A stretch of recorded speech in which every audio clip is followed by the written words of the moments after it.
j'espère que vous allez bien. Alors je viens faire un petit point lecture, qui sera en plusieurs parties, bon, là j'ai pas, enfin si j'ai déjà quand même pas mal de petites lectures, mais je vais faire un peu plus grand, parce que bon voilà, c'est pas des lectures exceptionnelles, enfin j'ai deux coups de cœur entre guillemets, plus une bonne lecture, deux bonnes lectures, enfin bref. On va commencer par celui qui va sortir, enfin, qui normalement, à mon avis, sera sorti quand vous verrez cette vidéo.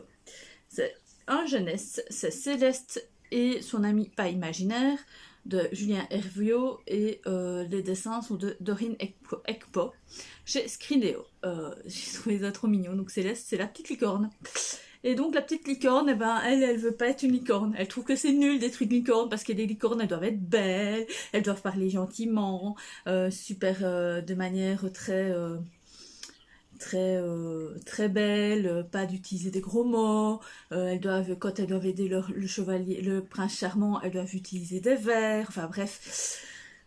Mais elle, non, Céleste, elle veut pas tout ça. Elle veut jouer avec les nains, être un Pégase, parce qu'au moins les Pégases, ils volent et tout. Ils font des combats dans le ciel, et enfin bref. Donc voilà, c'est Céleste. Donc on va suivre Céleste, qui va à l'école des animaux fantastiques. Et donc du coup, elle s'ennuie dans tous les cours, parce que forcément, elle veut pas être la licorne. Elle s'ennuie avec ces cours-là, enfin bref. Et lorsqu'elle retourne chez elle ce jour-là, elle fait la rencontre de ce petit garçon. J'ai oublié son prénom. Je ne sais plus. Attendez. C'est Gabriel. Voilà, j'ai regardé parce que je ne savais plus le nom du gamin. Donc, et Gabriel est arrivé, mais alors il n'y a personne qui le voit. Donc du coup, lui il n'arrête pas de poser de questions et tout, il se demande où il est et tout, enfin bref. Et va s'en suivre une petite aventure, très mignonne, très sympa, avec ces deux acolytes-là. Et puis voilà. Alors ici, forcément, le message, c'est surtout que on est ce que l'on est, on n'est pas obligé d'être comme la société le demande, que si l'on a envie, qu'il faut pas nécessairement, alors oui, il faut quand même écouter les parents et les instituteurs et tout, mais on est soi-même, quoi. Enfin, on n'est pas obligé d'être pile poil comme la société l'a décidé, et voilà. Et donc c'est surtout ça en fait, et que on peut rêver jusqu'à ce qu'on a envie de rêver, quoi. Voilà, bref, moi j'ai trouvé ça trop mignon, trop sympa. Alors les dessins sont super mignons, ils sont comme la couverture, franchement, mais dans un sens ils n'étaient pas vraiment... Enfin, ils sont là juste pour aider au cas où, mais franchement, ils n'ont aucune valeur par rapport à l'histoire, parce que déjà, il n'y en a pas sur toutes les pages. Et l'histoire, en fait, l'écriture est tellement bien expliquée, enfin, le monde est tellement bien expliqué que tout compte fait, on n'a pas vraiment besoin de... On n'a pas de difficulté à se l'imaginer, quoi. Mais bon, c'est un roman pour jeune public, donc... 7-8 ans, pour tous ceux qui commencent à lire. Bon, il fait quand même déjà 100 pages, donc c'est déjà une petite bécasse pour eux, mais bon, vous voyez ce que je veux dire, c'est vraiment un petit roman qui est là quand on commence à lire et tout, donc voilà. Donc, pour ne pas, à mon avis, que ça soit trop vite pour un enfant plus grand sans images, mais il y a quelques images, donc voilà. Bref, il y a quelques dessins, et c'est mignon, et voilà, et je vous dis de le faire, de le lire, ou de le faire lire à vos enfants. Ensuite, je vais vous commencer par celui que je n'ai pas vraiment apprécié dans mes autres livres. Enfin, c'est pas que j'ai pas apprécié, donc je vous parle de Carnet de l'apothicaire, donc de Natsu Hyuga, chez Lumen. Donc ce sont c'est le livre des mangas. Donc au fait, le livre au départ existait, puis il y a eu les mangas. Donc c'est l'histoire originale donc des mangas, sauf que je pensais que ça allait être plus descriptif et tout. Enfin, que la plume allait plus. Enfin, franchement, j'étais un peu déçue en fait. Déjà, j'ai trouvé que c'était très long, très lent. C'est assez répétitif aussi à un moment. Et puis tout compte fait, la fin de ce chapitre-là, parce qu'il y en a quand même il y en a quand même, ils en annoncent quand même 15 je pense de livres, donc je sais pas combien il y aura de mangas, hein, parce que je sais pas, je crois que celui-ci fait entre 6 et 8 tomes manga, parce qu'il fait quand même 600 pages, hein, c'est une vraie bécasse, hein, donc voilà, franchement, au départ ça allait, puis j'ai trouvé le milieu un peu lent, un peu long, et puis la fin j'ai bien accroché.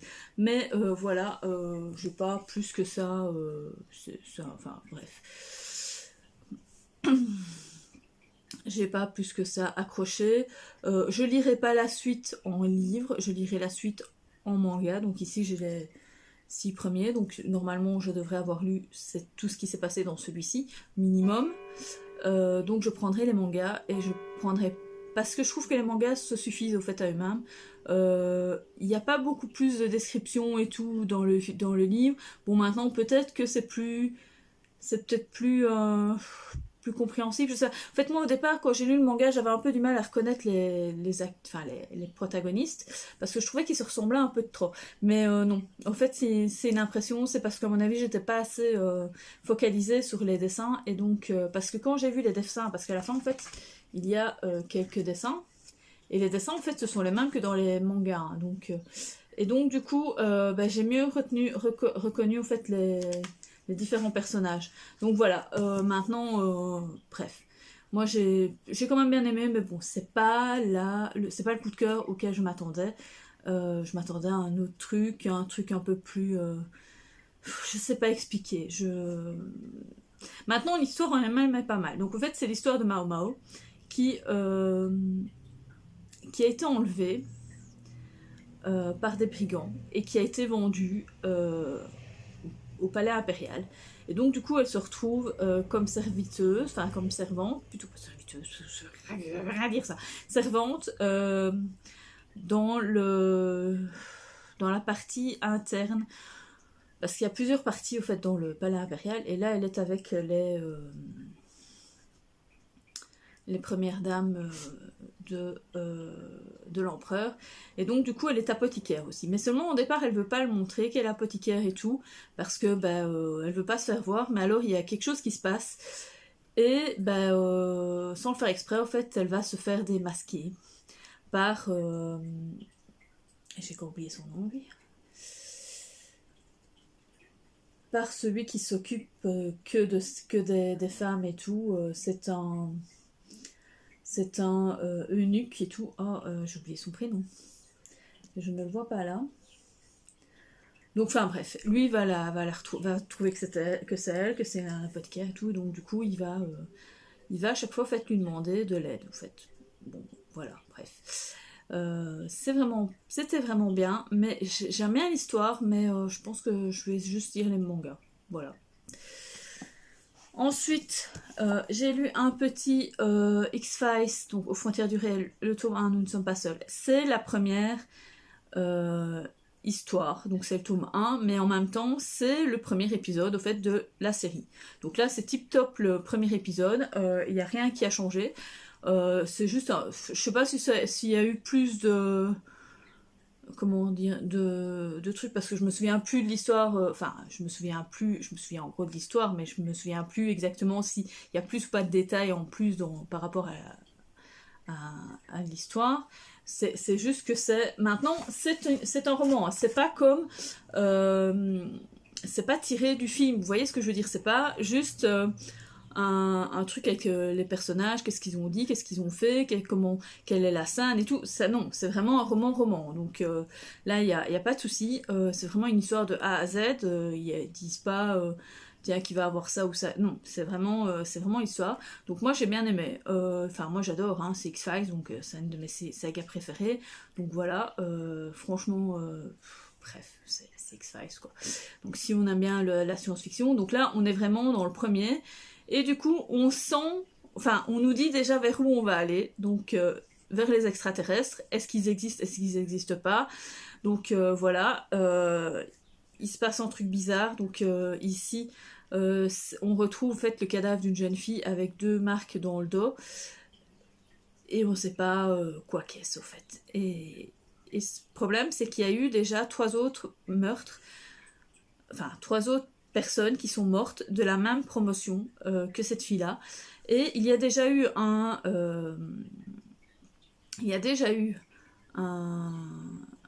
une personne qui s'est dite, qui a dit que c'est elle qui avait fait tous les meurtres, mais sauf que le dernier, forcément, elle ne saurait pas, vu qu'elle est dans le couloir de la mort, donc c'est un peu compliqué.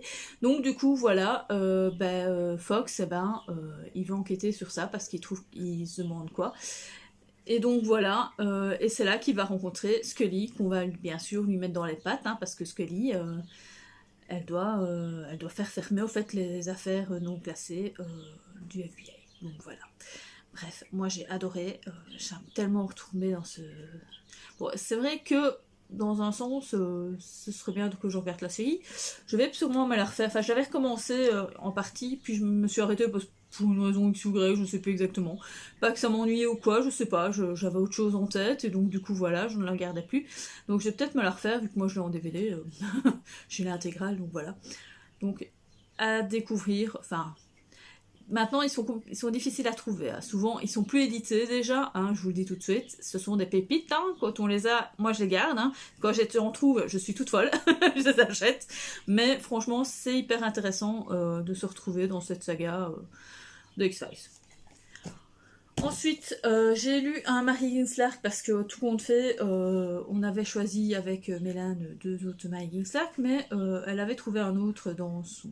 Enfin bref, pendant ses vacances, elle en a trouvé un autre. Donc elle me dit, tiens, on lirait bien celui-là, sauf qu'elle, elle l'a pas lu, mais moi je l'ai lu. Et j'ai adoré.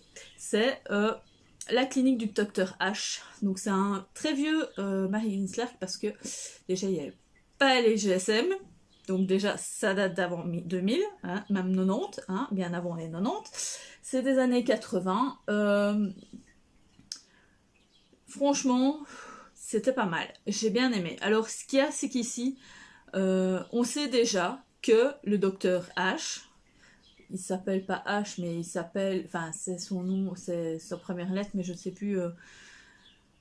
J'ai encore oublié aussi le nom du docteur. Attendez. Est-ce que je l'aurai là? Là,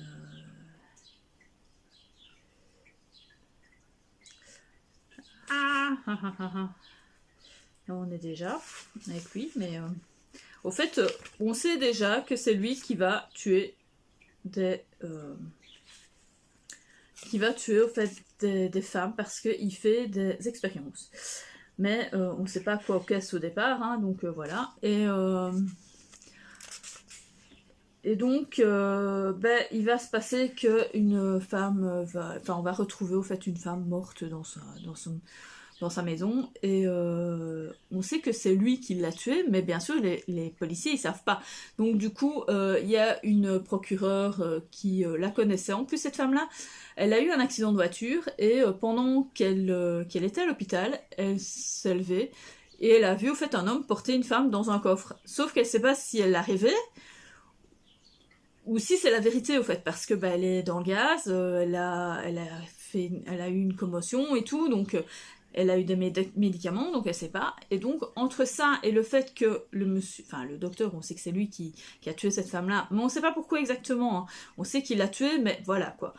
Tout ce qu'on sait, c'est qu'il fait, on sent qu'il fait des expériences parce que il fait quelques pages, c'est dans les toutes premières pages, hein, je vous spoile rien, hein, c'est réellement dans les 15 premières pages, hein, donc il écrit un journal comme quoi cette personne-là a été tuée, enfin bref, parce que voilà, si, donc voilà, et du coup, toute l'histoire, en fait, on suit donc ce meurtrier et en même temps cette procureure, qui se chasse et tout. Lui, il essaye, il espère ne pas se faire prendre, et en même temps, elle est dans l'histoire, elle est aussi avec le docteur des pompes, enfin pas des pompes funèbres, mais le médecin légiste, voilà, est aussi va aussi enquêter parce que lui il trouve bizarre et tout. Il y a quelque chose qui ne va pas avec la femme qui est décédée et tout, parce que c'est soi-disant un suicide, mais c'est pas logique. Enfin bref, il y a quelque chose qui le turlupine, et puis tout compte fait, ils se rendent compte que, ben non, ils pensent que c'est le mari, forcément. Hein. Première personne qu'on soupçonne quand une femme est décédée, c'est que c'est le mari qui l'a tuée. Et puis voilà, l'enquête va se poursuivre. Franchement, c'était hyper palpitant. J'ai adoré. Alors, il fait quand même 300 pages, facile. Je pensais que ça, j'allais pas le bouffer. Et je l'ai bouffé en 2 jours, je crois, à tout casser. Franchement, j'ai adoré. 2-3 jours, enfin je sais que je lisais autre chose, je lisais un autre livre en même temps, donc voilà, j'alternais et tout, mais franchement j'ai adoré. Je vous le conseille fortement, si vous avez envie d'un suspense, alors c'est dans le milieu médical, hein. Ça je vous le dis tout de suite, ça on y est à fond, mais si vous aimez Marie Sark, ou du moins le thriller suspense, franchement celui-là, si vous aimez Columbo, voilà. Voilà, c'est du même style que Columbo, à part que c'est un peu plus speed que Columbo, hein, parce que forcément Columbo c'est pas... Mais franchement c'est pas mal, j'ai vraiment adoré. Et enfin, mon coup de cœur de ces dernières semaines, c'est 6 couronnes écarlates, donc de Elizabeth Lim, chez Rajo, donc c'est un tome 1. Je ne pensais pas aimer à ce point en fait. J'ai franchement adoré. Alors déjà, bon, ça se voit que c'est écrit quand même par une japonaise ou une coréenne, ou, enfin bref. Mais je pense qu'elle est américaine, mais elle est d'origine, voilà, orientale, asiatique. Et franchement, ça se sent. Nous sommes dans un genre de conte fantastique, avec des malédictions, avec des dragons. Enfin bref, nous sommes dans un monde... entre guillemets asiatique, japonais, on va dire ça comme ça, qui n'est pas réel, mais qui pourrait exister en fait tout à fait, à part qu'il y a des dragons, quoi. Et franchement, j'ai adoré. On va parler donc de Shiori, c'est ça, qui est la fille de l'empereur, qui est la dernière petite fille, enfin qui est la dernière de la fratrie de l'empereur, et qui va découvrir quelque chose par rapport à sa belle-mère, et sa belle-mère du coup va jeter une malédiction sur elle et ses 6 frères. C'est-à-dire qu'elle va avoir un casque sur un genre de bol sur la tête. Elle ne sera plus visible par les gens et elle ne pourra plus dire un seul mot. Si elle dit un mot, un de ses frères va mourir. Et ses frères, eux, vont être transformés en grues. Donc toutes les nuits, ils se transforment en grues. Et du coup, elle va les envoyer, elle va les expédier dans le monde, enfin plus loin que chez eux, et ils vont disparaître. Et donc du coup, Shiori va essayer de retrouver ses frères pour lever cette malédiction et tout. Sauf que il va se passer plein de choses. Elle devait rencontrer son futur... avant la malédiction, elle devait rencontrer son futur mari, sauf qu'elle ne l'a pas rencontré. Enfin bref, c'est une histoire franchement géniale. Je vous la conseille fortement. La seule hâte que j'ai, c'est de lire le tome 2. Franchement, donc le tome 2 qui vient de sortir en avril, je pense, si je me souviens bien. Je vous en avais parlé donc dans une de mes vidéos sorties livresques. C'est par rapport à ça que j'ai lu les 6 couronnes écarlates, parce que j'en avais pas entendu parler, mais sans plus. Et je m'étais dit, tiens, je vais quand même l'essayer. Il était à la bibliothèque, je venais de voir qu'il venait d'arriver, donc je me suis dit, allez, on fonce, je vais lire et tout. Et franchement, c'est passé crème.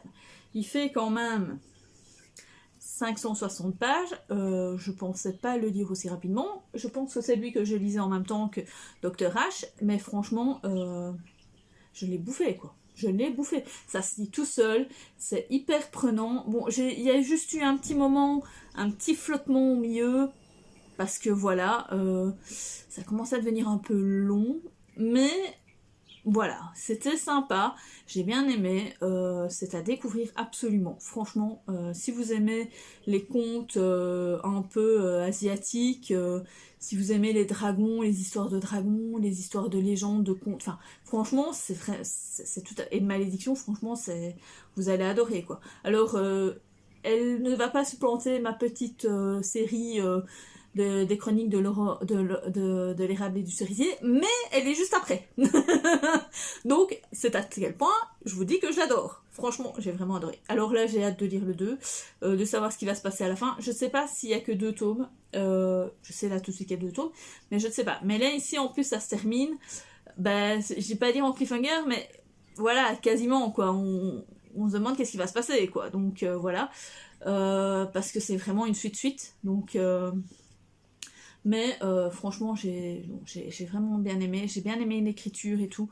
À ce qui paraît, c'est une qui a écrit aussi des revisites de Disney, donc les Disney, pas les vilains, mais les Twist and Tale. Eh ben, je pense que je vais lire ces Twist and Tale à elle. Je pense qu'il y a Mulan déjà, par exemple. Bon, bah, Mulan, c'est pas mon préféré, mais je pense que ça pourrait, voilà. Mais franchement, ouais, je suis bien. C'est une des plus belles, mais non, je suis trop jeune. En fait, je suis trop vieille pour. Oui, non, je suis pas trop jeune, mais je suis trop vieille, au fait. Moi, c'est des anciens Disney. Mulan, c'est déjà trop récent, entre guillemets. Donc, j'étais déjà trop. Enfin, j'étais déjà trop vieille quand Mulan est arrivée. Donc, voilà. Mais, franchement. Je pense que je vais lire les Twist and Tale avec elle parce que franchement j'ai bien aimé l'histoire. Enfin j'ai bien aimé sa plume et j'ai bien aimé l'histoire. Donc voilà, je vous retrouve tout de suite. Je continue mon petit point lecture avec La dernière sorcière aux yeux d'or, le Sae Serine de Lily Davini chez Inceptio. Je peux pas trop vous en parler de l'histoire parce que c'est une suite réelle par rapport au premier. Tout ce que je peux vous dire, c'est que j'ai adoré cette histoire. Je suis contente d'avoir fini cette duologie. Elle se termine vraiment bien. La fin n'est pas bâclée du tout. Elle est très bien terminée, ficelée. Elle prend son temps. Franchement, j'ai adoré. C'est à découvrir. Alors, oui, c'est vrai que des fois, la protagoniste, enfin l'héroïne, est des fois un peu...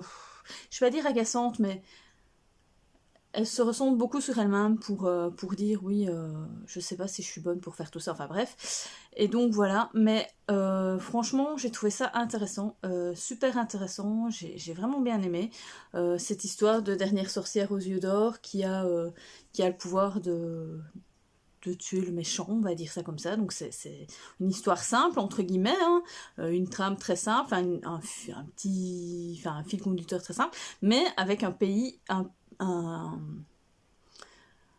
paysage, enfin comment dire,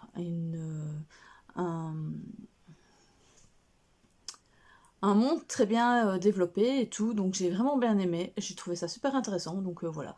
Franchement, je vous le conseille fortement. Et ensuite, j'ai lu... J'ai lu America, donc de Ludovic Manchette et Christian Niemek, donc chez Pocket. Ça faisait un bail que je l'avais dans ma palle, donc voilà. Donc c'est un road trip. On va parler donc de cette petite Amy qui s'appelle America, au fait, tout simplement. Qui va voyager pendant quelques jours, qui va retrouver sa sœur. Donc ça se passe en juillet en juillet 1973. Oui, je suis.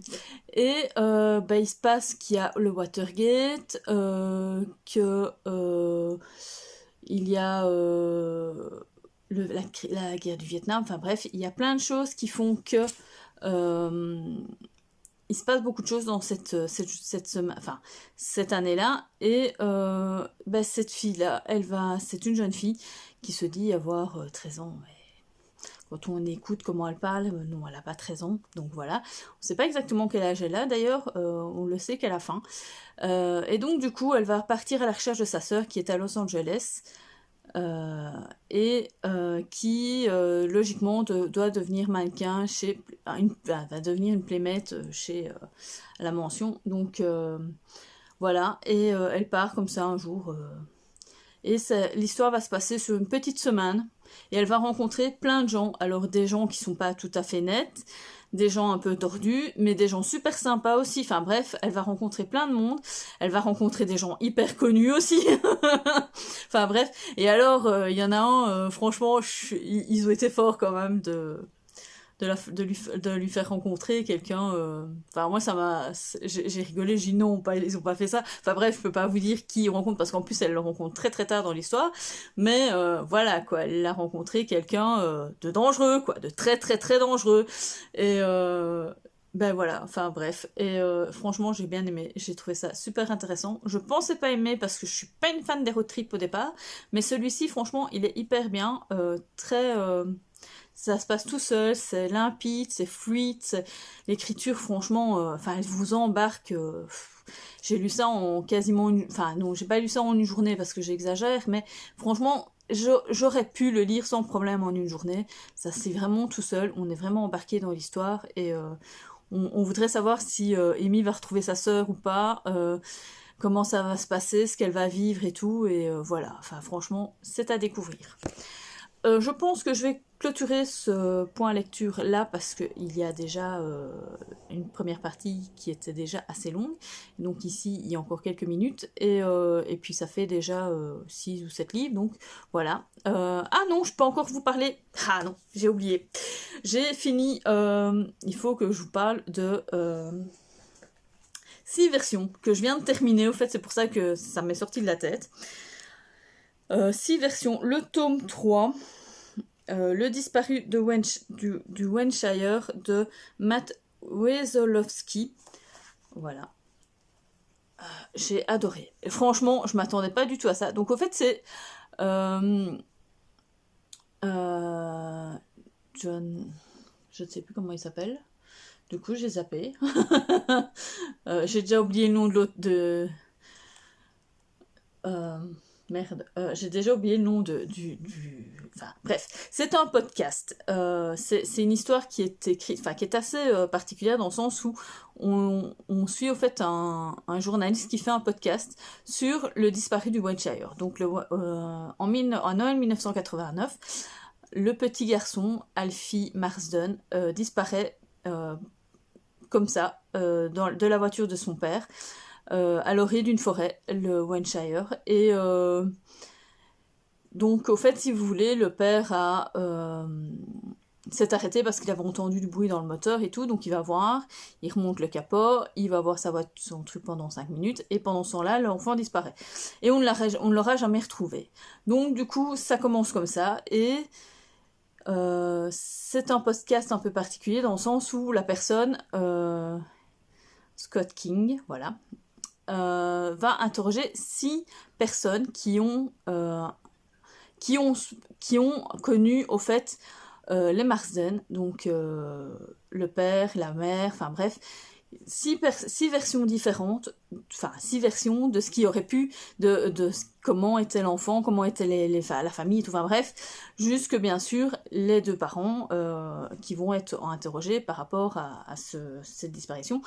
Donc voilà, j'ai trouvé ça hyper intéressant. Alors, au départ, je me dis non, enfin voilà, et puis, mais la fin, je m'attendais pas à cette fin, mais alors absolument pas, j'ai adoré. Franchement, en plus, c'est vrai que c'est très original, cette façon d'écrire, donc, qu'on a, donc il écrit, il enregistre ce qu'il va dire, et puis ensuite il va interviewer donc les 6 personnes, et nous allons avoir à chaque fois une fin, un chapitre, on va dire, terminé, une fois que chaque personne aura parlé par rapport à cet enlèvement. Donc franchement, j'ai adoré, j'ai trouvé ça super génial. Je vous le conseille fortement. C'était un des slips de Séverine Dit bien ce livre. Eh ben franchement, oui, en effet, c'en est un. C'est un vrai coup de cœur.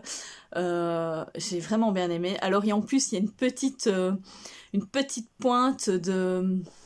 Je vais dire de paranormal, mais sans être de paranormal. Enfin, je sais pas expliquer, mais d'angoisse comme ça, d'un truc oppressant dans l'histoire. Enfin bref, c'était génial. C'est à découvrir absolument. Franchement, je vous le conseille fortement. Donc c'est sorti chez Les Arènes. Donc le disparu de Wiltshire. Donc c'est le tome 3 parce qu'il a déjà fait 4 tomes.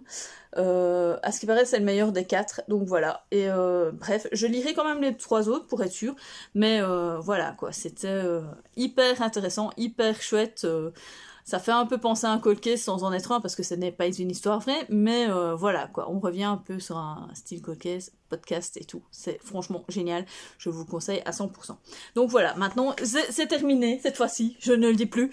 J'ai lu, enfin je vous ai parlé de tous les livres que j'ai lus, voilà, sur les quelques jours, les quelques semaines.